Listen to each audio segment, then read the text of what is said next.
teman-teman, perkenalkan nama saya Marita Tahu. Saya dari Prodi S1 Ilmu Perpustakaan dengan NIM 05449769. Nah, teman-teman, di sini saya akan melakukan tugas praktik untuk memenuhi tugas 3 mata kuliah agama Kristen Protestan. Nah, teman-teman, kami di sini disuruh untuk membuat sebuah karya seni. Nah, kebetulan teman-teman saya memilih untuk membuat karya seni puisi. Nah, dalam puisi ini kami akan mempresentasikan karya kami dan dengan menjelaskan 3. Yang pertama itu makna dan pesan Alkitabiah yang terkandung dalam karya seni tersebut. Nah, yang kedua, bagaimana karya seni ini dapat memberikan dampak positif bagi kesejahteraan masyarakat. Nah, yang ketiga, proses kreatif yang saya lakukan dalam menghasilkan karya ini. Nah, teman-teman, selamat menyaksikan video praktik saya. Tuhan Yesus memberkati. Terima kasih. Tema puisi cahaya kasih. Di tengah gelap, kasih bersinar. Seperti bintang di langit, harapan tak pudar. Damai yang sejati mengalir dalam jiwa. Menyentuh hati, membawa kita padanya.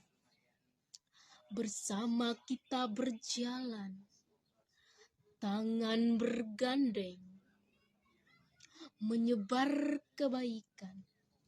Tanpa rasa bimbang, kesejahteraan tumbuh di ladang yang subur.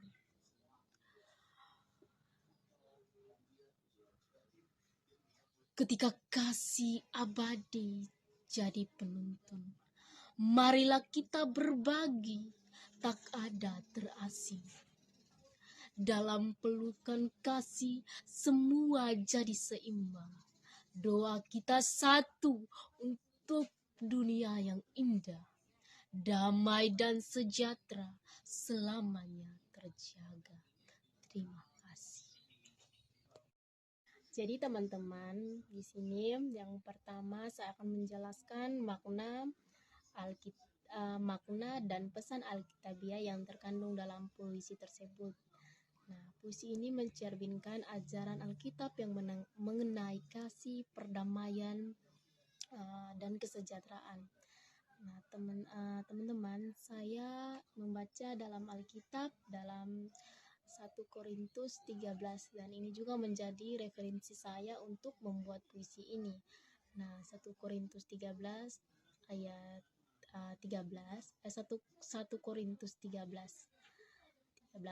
Nah, demikianlah tinggal ketiga hal ini, yaitu iman, pengharapan, dan kasih. Yang paling besar diantaranya ialah kasih.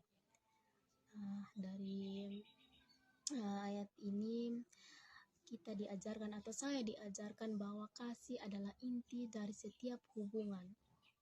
Pesan ini mengajak kita untuk saling mendukung dan berbagi, menciptakan lingkungan yang harmonis. Jadi hidup kita itu tanpa kasih tidak ada apanya. Ketika kita berhubungan dengan orang lain atau menjalin kerjasama ataupun bersahabat, berinteraksi, tetap dalam hubungan itu kita tidak ada kasih, maka semuanya akan berantakan. Jadi sangat memerlukan kasih dalam persahabatan, persaudaraan, pertemanan, dan sebagainya. Jadi dari puisi ini saya berharap bahwa kita semua selalu hidup dalam penuh dengan kasih, perdamaian, dan kesejahteraan. Yang kedua, dalam penjelasan kedua ada dampak positif bagi kesejahteraan masyarakat.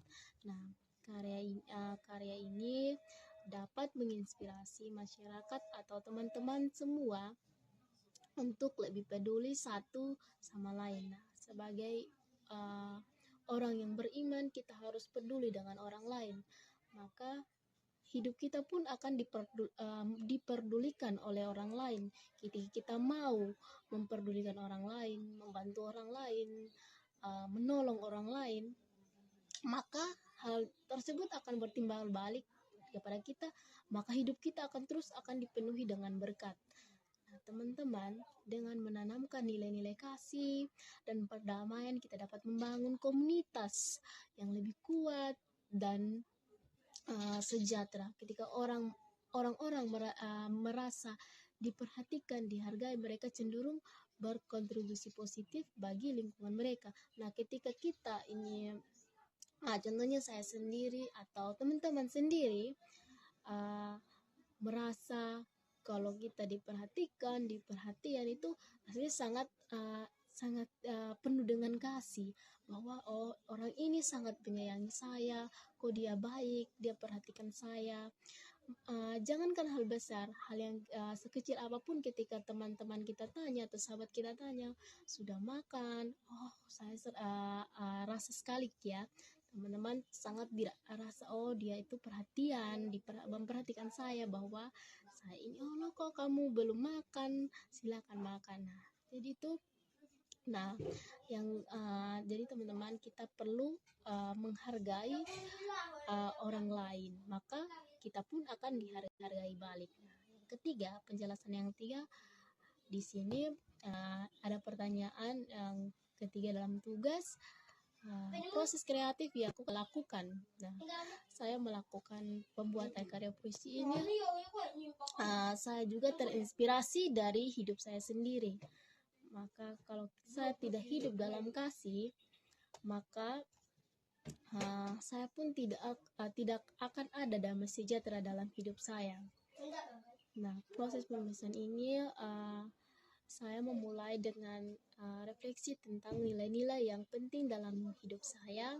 Saya mencari ayat-ayat Alkitab yang sangat relevan atau kenyataan dalam hidup saya sendiri, dan saya merangkumnya dalam bentuk puisi. Kemudian saya memperhatikan ritme dan pilihan kata agar pesan dapat tersampaikan dengan indah dan menyentuh hati.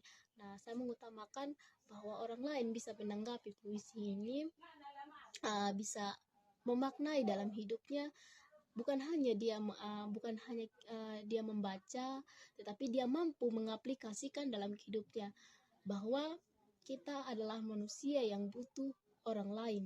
Tanpa orang lain kita tidak akan bisa berdiri sampai saat ini. Maka apapun yang menjadi tujuan kita di masa depan, kita membutuhkan orang lain, membutuhkan kasih, membutuhkan perhatian, perlu diperhatikan oleh orang lain. Apapun, ketika kita melakukan langkah demi langkah, begini ya, ada orang lain yang komentar kita, ya kamu buat ini, buat begitu salah, sebenarnya begini. Jadi kita saling sebagai masyarakat atau orang yang beriman, kita memerlukan orang lain. Nah, dalam modul 7 ya di situ sudah pelajaran sudah menjelaskan fungsi dan kegunaan seni dalam mensejahterakan hidup, fungsi dan peran seni dalam terang Alkitab. Sebagai mahasiswa Kristen, kita ditantang untuk mengembangkan seni yang tidak hanya indah secara estetika, tetapi juga membawa dampak positif bagi kesejahteraan masyarakat dan sesuai dengan ajaran Alkitab. Nah, teman-teman, saya berharap kita selalu dalam lindungan Tuhan, taat kepada firman Tuhan, dan selalu mengandalkan Tuhan dalam kehidupan kita. Maka kasih dan kesejahteraan Tuhan akan menuntun kita. Mungkin hanya ini tugas praktik dari saya. Jika ada kesalahan, mohon dimaafkan. Tuhan Yesus memberkati. Terima kasih.